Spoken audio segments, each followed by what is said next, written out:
Hello my friends, this is Stas, and today I want to talk about transporting kids with your Brompton bike.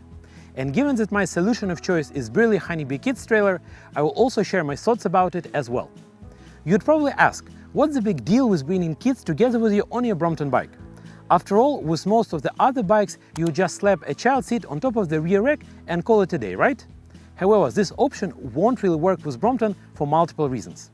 Practically, there are two main ways how to bring your kids together with you on a ride. One, either with the front-mounted child seat, like the one here, or with the trailer, which is an option that we're going to discuss in more details. Also, a quick disclaimer. This video is not sponsored in any shape or form. I just rented the trailer recently to bring my kids to annual Q Summer Cycle event next week, and everything is just my own opinion. Now let's get into it. So first of all, quick overview of what Burley Trailer is. This company produces all sorts of bike trailers, and they have a dedicated range of kids trailers, starting from the cheapest option called Burley Bee, which costs somewhere around 270 pounds, and all the way to Cub X model, which is a whopping 820 pounds for a trailer.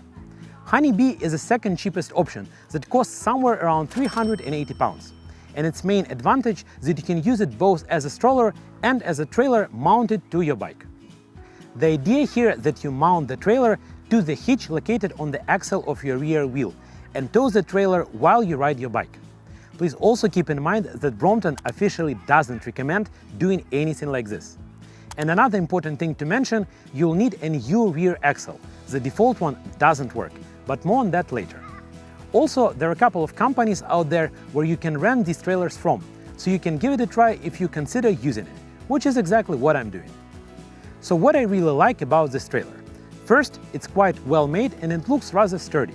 It doesn't have suspension or padded seats like more expensive options, but my older daughter has reported that the trailer is quite comfortable, and younger ones seem to be quite excited as well, so I think it should be fine even in this configuration.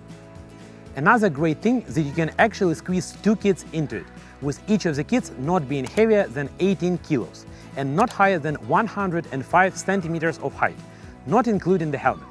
Total weight of everybody in the trailer plus the load in the trunk should be less than 45 kilos, which is quite sizable as well. Conversion from trailer to stroller takes a couple of minutes at max. I think it is a rather clever design, with a third wheel that you can raise while towing the trailer or move down when strolling. When raised up, the wheel is still high enough not to touch the ground, even when mounted to smaller Brompton wheels, which is great.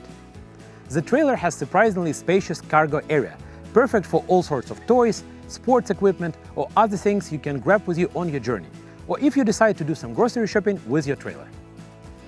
Next, the tow bar has two connection points, both with the trailer and the bike, which adds a bit more security to the whole thing while still being easy to maneuver.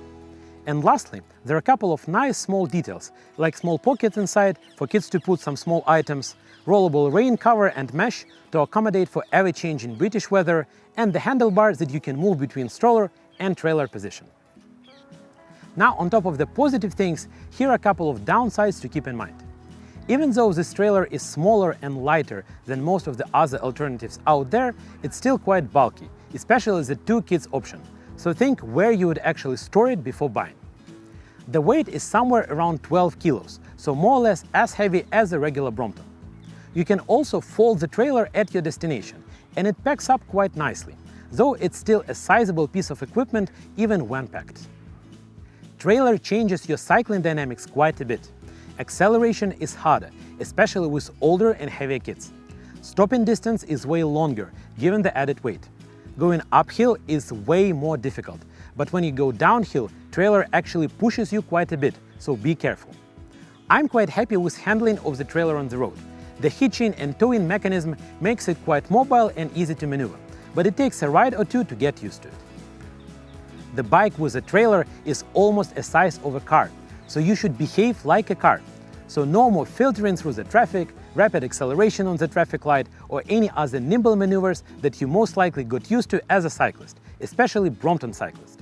With trailer attached, you have to ride gracefully and with lots of consideration. Now, one big elephant in the room is how you'd actually mount the hitch on top of your Brompton bike. As I have mentioned earlier, the default axle is just too short to accommodate the hitch. I got the idea from Brilliant Bike's channel, where they have found a quick-release axle that is long enough but not too crazy to go with the bike. Here's a link to the video where they talk about it. The axle is manufactured by a company called Hope and costs somewhere around 20 pounds. So the overall process looks like this. First of all, you unscrew and remove default axle while keeping the washer that we will need further on. I'm using 5mm hex bit and a spanner from my beloved Brompton toolkit for this process. Now we can replace default axle with the one from Hope, which is considerably longer and has enough room to accommodate our hitch. Now the assembly sequence is the following. You start with a hitch, then default washer, then a spring from Hope axle, narrow side to the bike, and then finally we can screw in the nut to hold everything in place. When the nut will be tight enough to hold everything together, you can adjust the hitch so it is more or less parallel to the ground. Don't over-tighten it here though, as we still have our quick-release lever to push so it fixes everything together. You should feel considerable resistance when locking the lever, and lever handle should end up being parallel to the ground. And that's pretty much it. Now you can insert the towing connection into the hitch, fixate it with a towing pin and this metal thingy for security, wrap the strap around the frame of your bike, and you're done.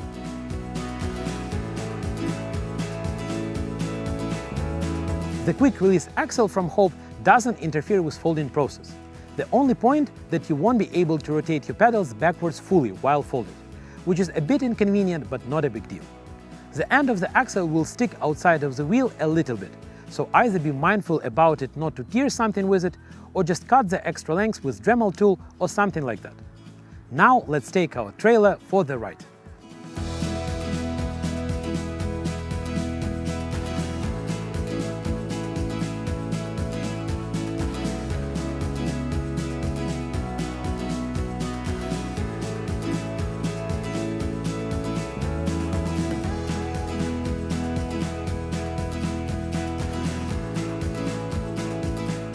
Overall, I'm quite happy with it. It's quite expensive, but it's rather sturdy and well designed. It has a bunch of handy little features and feels reasonable on the road. I tried cycling my kids to their extracurriculars on the weekend, and also around some of the local parks with this trailer. It works perfectly fine, feels reasonably safe, plus kids were quite excited with the experience. I probably would not go with it on the road during the rush hour, but for a weekend ride on a quiet residential street, or cycling in the park or on a proper cycleway, I think it's perfectly adequate. And that's pretty much it for today. I hope this video was helpful.